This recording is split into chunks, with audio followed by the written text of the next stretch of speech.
Good morning, or depending when you're watching this, good afternoon, good evening, or good night. My name's Ross, and as always told out of Oyster Radio. So today, we need to take a little bit of a look at a Gengar. Now, there was a magazine released in Japan a couple of weeks ago. I did manage to import this from CD Japan. Great website, incidentally. And I'm very, very happy about it. It's Illustration Magazine. And a lot of the time this would be a magazine that does not particularly tickle my fancy. But this past month it was a Pokemon issue where about half of the magazine is showcasing Pokemon art. And the cover is a new cover drawn by the wonderful Mitsuhiro Arita. So I thought, yeah, let's go get that magazine. And I did, and I'm happy I made that choice. But you see, in that magazine, there was this Gengar, and this Gengar looks good, both in terms of artwork and in terms of the cards as a whole. We didn't know if they were real cards or not. It has since been confirmed these are not real cards, but I like this Gengar so much. I'd already recorded the audio about what this card would be like if it were real, and I do love this Gengar, and I really want a Gengar like this in the future. So this video is going to be looking at that Gengar, how good it is, how fun it would be if we got it. It was recorded when I didn't know if it was a real card or not. It is not a real card, but come dream with me, ladies and gentlemen, this one is awesome. Now, what we've got here is 130 HP, and I'm going to be honest with you, right? 130 HP on a stage 2, terrible. Absolutely terrible. Do not like it. Not even a little bit. Having said that, the last Gengar we had was a Gengar from Sword and Shield, and it had 110 HP as a stage 2.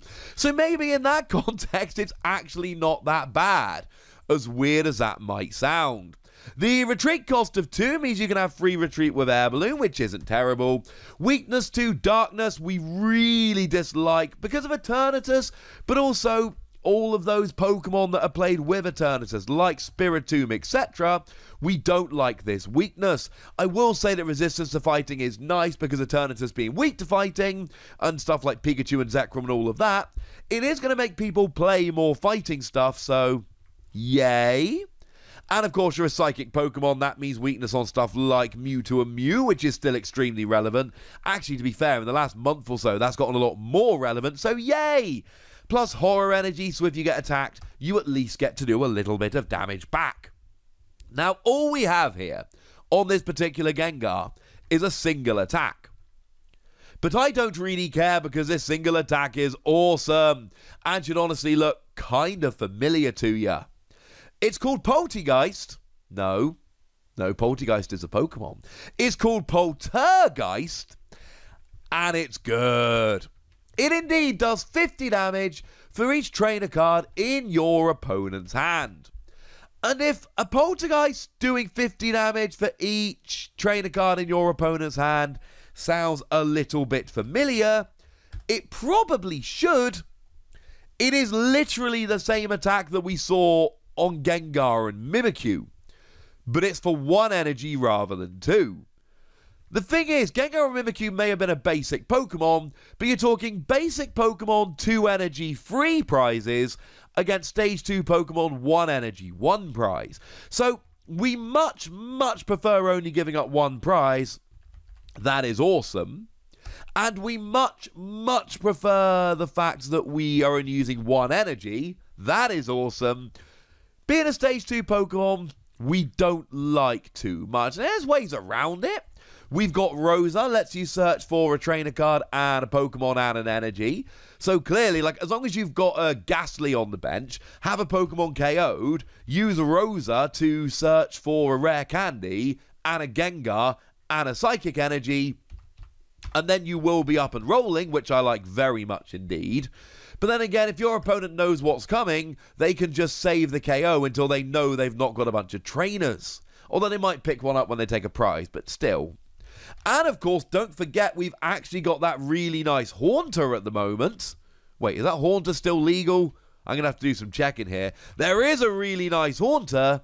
No, there isn't. Haunter sucks. There's a really nice Ghastly, however, that came out in Unbroken Bonds, which very much is legal until the next rotation, with Swelling Spite.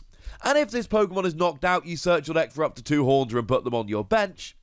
But the thing that's really important to remember about this is, it is then, or they are then, on your bench to begin your turn. Which means, in theory, a Rosa could get you a rare candy and an energy, and a Gengar, but then you could potentially evolve up those two Haunter as well, so you could get a bit of a Gengar swarm going on here. That Ghastly has always been good. Get knocked out, search for two Haunter, put them onto your bench. And then, like I say, they're on your bench to begin your turn, so you can evolve them immediately. The problem is, ever since that Ghastly came out, we've not really had a particularly good Gengar. Like, since Unbroken Bonds, we had the one in Unbroken Bonds, whereby when you evolve into it, you can put 6 damage counters on Pokemon GX and EX, but you can't put them on Pokemon V, and it's only 6 damage counters, and the attack isn't particularly good, so we ended up not being particularly excited about it. We then got the one from Sword and Shield that lets you move damage counters from your Psychic Pokemon to another Psychic Pokemon, and I've seen some decks that have played around with this with the Wobbuffet V, incidentally, because Wobbuffet V lets you swap damage counters with the defending Pokemon. So, essentially, you put 210 damage or 21 damage counters on Wobbuffet and swap them over.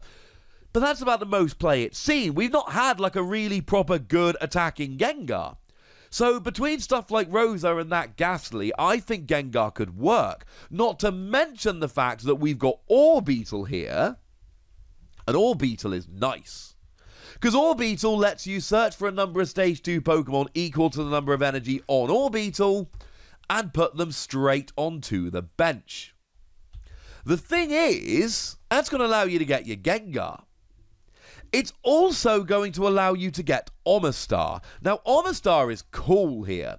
Omastar, if you've got fewer Pokemon in play than your opponent cannot play any item cards from their hand. So, if you play stuff like Giovanni, which will allow you to discard your undamaged bench Pokemon, Giovanni's Exile, and stuff like Scoop Up Net, etc., you could potentially use Orbeetle to get Omastar Gengar out, and then just start picking up your other Pokemon. And if your opponent is item locked, then firstly, they're going to have a much more difficult time playing through the game, and second of all, it means that your opponent is going to have a handful of item cards that they're not able to play, which means that you are going to do a whole bunch of extra damage. I mean, people have played Omastar with Gengar and Mimikyu, so, you know, that seems like this could be a single prize version of it. Yes, I know it's a Stage 2 Pokemon, I get that entirely, but the thing to remember is that we've got ways around it, ladies and gentlemen. And this isn't the only item lock we've got. We've got a few weird item lock which are still legal in the format. One that I really like here is Cryogonal. Now, this is a basic Pokemon for just a single energy. Now, it is water energy, but you can play some water, play Viridian Forest to search it out, or play Aurora energy, etc. There's ways around it.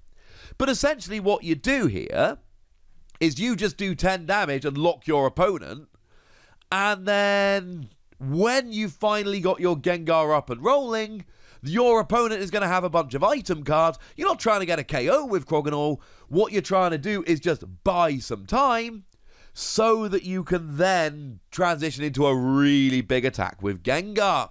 We, of course, have the Beheeyem from Unified Minds. It did actually make a bit of a splash at Worlds that year, in day 1 at least, that for a triple acceleration energy does 90 damage and shuffles into your deck and item locks your opponent next turn, which could work. And then, of course, we've got Vikavolt for 2 energy, 50 damage, and stops your opponent playing item cards. But essentially, all you're looking to do with these kind of cards is just buy a bit of time, stop your opponent playing any item cards, so that you can then transition into getting big KOs with Gengar. And I like this. I think this is a really cool card. Yeah, the fact that it's a Stage 2 puts me off, but the fact that we've got that Ghastly makes me really happy. The fact that it's a single prize Pokemon makes me really happy. The fact that we've got item lock options and we've got Orbeetle to get Stage 2s out, and maybe it's just going to be too awkward. Maybe it's not going to work. But we haven't had a good Poltergeist Pokemon in a while, and although Gengar is a Stage 2, that is like the only thing going against it, and because we've got ways around that, I'm giving this 4 Wassies. And maybe this is too generous. Maybe it's not going to end up being good enough. Maybe this isn't actually a real card and it is just a mock-up and they put a set symbol and set number on it just to make it seem more like a real card. I don't know. All I do know is that if this is a real card, I like it very much indeed, and I feel extremely confident that people are going to play it. But of course, yeah, current WotC, not old WotC, back now. No one's going to play it. It's not a real card. Makes me really sad. But honestly, I had a bunch of conversations with people about what this card would be like if it was real and how much I liked it. And an awful lot, in fact, the vast majority of my videos kind of come from either conversations I've had with people or musings I've had about the game myself. So I thought it would be fun to have a little bit of a chat about this Gengar. But now it's over to you, lovely ladies and gentlemen. Tell me in the comment section what you think about this. If it were real, would you play it? If they do release it and there's nothing to stop them, they could, unless there's some kind of legal wrangling with the artist. But let's assume there isn't. I love this. I want to know what you think, so let me know in the comment section. Go nuts! Be nice. And then make sure you like this video, subscribe to this channel, follow me on Twitter at TheWotC, and Twitch for some live action at twitch.tv/PTCG Radio. If you want to support the channel, get some bonus podcasts and all that good stuff, head on over to patreon.com/PTCG Radio, where you can do exactly that. But by far the most important thing as always, look after yourselves till this time, would ya? Thank you very much for watching. My name's Ross, and you've been watching PTCG Radio.